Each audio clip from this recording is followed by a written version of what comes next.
Secara hukum, agama apapun orangnya, kalau menghina agama lain itu kejahatan. Allah sudah membuktikan kebenaran janjinya. Dan alhamdulillah tadi malam sebelum ditangkapnya, bukan tadi pagi. Tadi Oh, tadi malam. malam Gracia Pelo itu sudah ditangkap di Polda Jawa Timur. Hmm. Selama ini 9 bulan kan kita cari ya. Saya sampai cari ke Malang, saya datang ke Sekolah Tinggi Alkitab Nusantara. Kita cari alamatnya yang di Surabaya ternyata udah berubah jadi tempat lain. Nah, alhamdulillah waktu itu seolah-olah dia itu kebal hukum. Kapoldanya kan kita agak pesimis ketika Kapoldanya Pak Niko Afinta yang agamanya Kristen ya. Hmm. Harusnya polisi tidak berpihak pada agama manapun. Dan salah satu dari tim kita, alhamdulillah ternyata saudaranya Pak Kapolda, Pak Tony Harmanto. Beliau sedih sekali melihat itu, kok nama Nabi dibeginikan. Secara hukum, agama apapun orangnya, kalau menghina agama lain itu kejahatan. Hmm. Dan akhirnya dibuatlah laporan, langsung ditanggapi, karena untuk menjaga kerukunan beragama, menegakkan hukum dan keadilan, tadi malam Gracia Pelo ditahan di Polda Jawa Timur.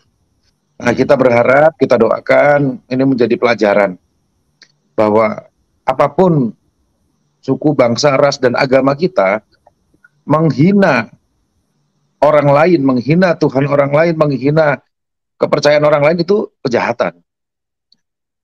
Juga pelajaran buat teman-teman yang agamanya masih Kristen, khususnya karena Gracia Pelo kan jelas di GBI Rock ya, Hmm. seorang S2 teologi, apalagi khususnya para penginjil dan pendeta. Kitab suci Anda itu Al-Quran atau Alkitab? Kalau kitab suci Anda bukan Alkitab, ngapain ngurusin Alkitab? Yang harusnya ngurus Al-Quran gitu. Kalau mau masuk Islam dulu lah. Nanti kita ajarin yang benar, tafsirnya. Ya. Nah, Gracia Pelo ini selama ini memakai tafsir yang dipakai yang lain. Nah, boleh nggak kita ini pakai tafsirnya saksi Yehova untuk mereka misalnya? Kan kita nggak mau ikut-ikut juga kok. Nggak Ya, diterima lah. ya ada tugasnya pendeta ini lagi bingung saya. 90% umat Kristen di Indonesia tuh nggak paham Bible.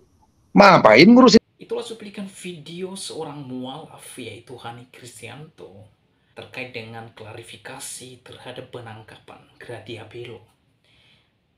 Menarik untuk saya bahas, sebab di dalam cuplikan video tersebut, Hani Kristianto mengungkapkan beberapa poin penting yang perlu kita perhatikan dan pahami bersama.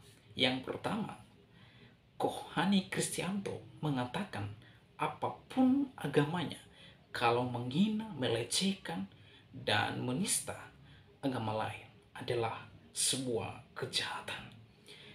Teman-teman, dalam poin yang pertama ini, saya setuju dan sangat setuju ide dan gagasan Hani bahwa setiap orang, apapun latar belakang agamanya, kalau ia menghina, menista, melecehkan, dan merendahkan agama lain, maka perlu dan diproses secara hukum.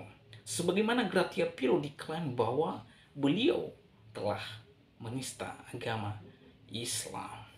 Pertanyaan saya kepada Hani, apakah orang yang sudah lama melecehkan, menghina, dan menista kekristenan seperti Ustadz Abdul Somad yang mengatakan di patung salib itu ada jin kafir, dan Ustadz Kainama dengan Aristo yang mengklaim bahwa Yesus itu adalah gila, kemudian Yonatan Nandar yang mengklaim bahwa Yesus menikah dengan Maria, kemudian yang baru-baru ini adalah Ustadz Agusta yang menista kekristenan dan Alkitab, kitab suci orang Kristen secara brutal.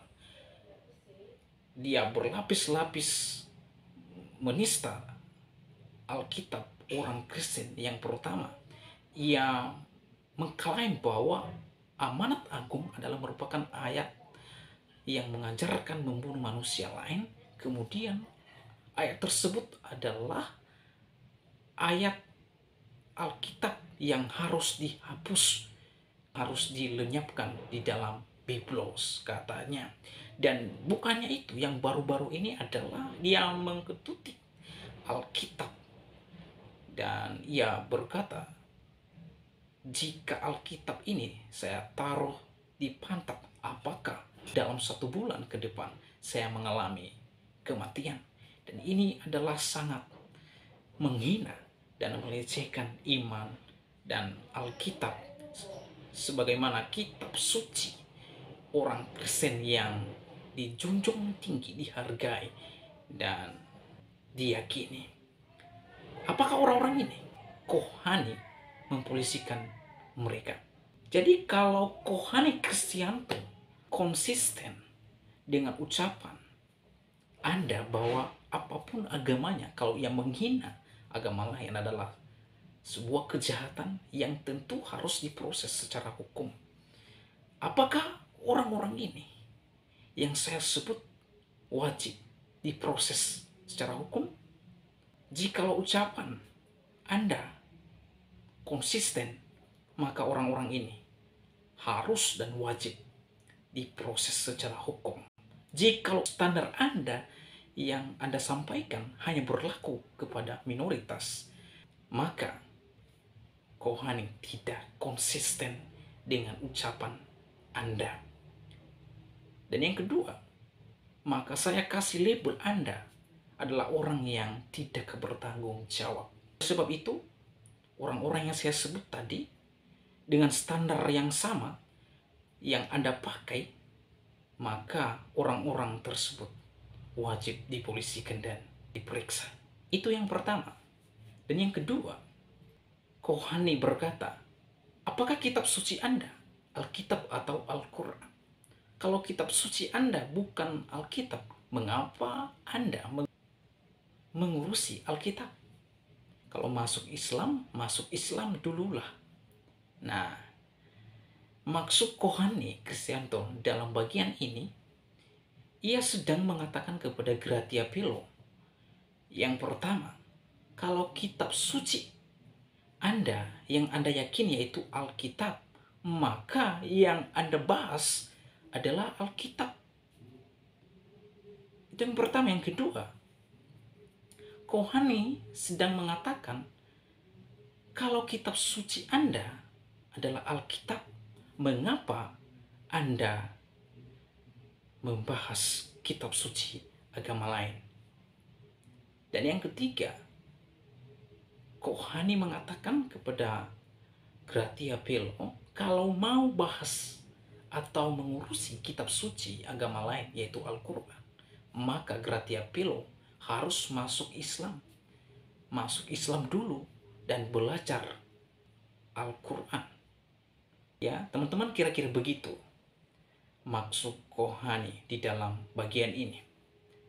Dengan kata lain, jika Gratia Pilo seorang Kristen dan kitab sucinya adalah Alkitab yang dia yakini, maka tidak perlu Gratia Pilo membahas kitab suci agama lain. Sebab di dalam setiap agama punya koridor dan aturan dalam menafsir kitab sucinya masing-masing. Kembali lagi saya bertanya kepada Kohani. Pertanyaan saya adalah, bagaimana dengan ustadz-ustadz yang membahas kitab suci orang Kristen di dalam masjid? Seperti Kainama, Aristo, dan Ustadz Abdul Somad, Agustan, Irene Handono, dan Yonatan Nandar yang secara terus-menerus menghujat dan menghina kekristenan. Apakah standar yang sama juga Anda dan mempolisikan mereka? Sekali lagi, jika Kohani Kristianto konsisten dengan ucapan Anda, maka orang-orang yang saya sebut barusan adalah wajib, mereka harus diproses secara hukum. Ya. Ini sudah 2 tantangan untuk Kohani. Jika Anda konsisten dengan ucapan Anda, Itu yang kedua. Dan yang ketiga, Kohani Kristianto mengklaim bahwa 90% Kristen di Indonesia tidak paham Bible. Menurut saya, ini adalah sebuah kesimpulan yang absurd. Pertanyaan saya kepada Kohani Kristianto, sudahkah Anda melakukan riset dan penelitian terkait dengan kesimpulan ini? Jika kesimpulan ini tidak terbukti, maka Kohani Kristianto telah melakukan fitnah kepada seluruh orang Kristen di Indonesia, termasuk saya.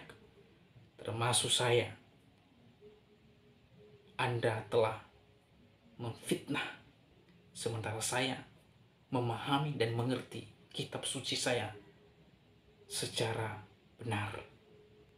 Jadi pertanyaan saya, data dari mana sehingga Anda berkesimpulan seperti ini? Kalau Anda belum riset atau meneliti bahwa orang-orang Kristen di Indonesia 90% tidak mengerti Bible, maka saya katakan Anda sedang melakukan fitnah. Itu ya, ada dua tantangan. Dan inilah tantangan kepada Kohani Kristianto.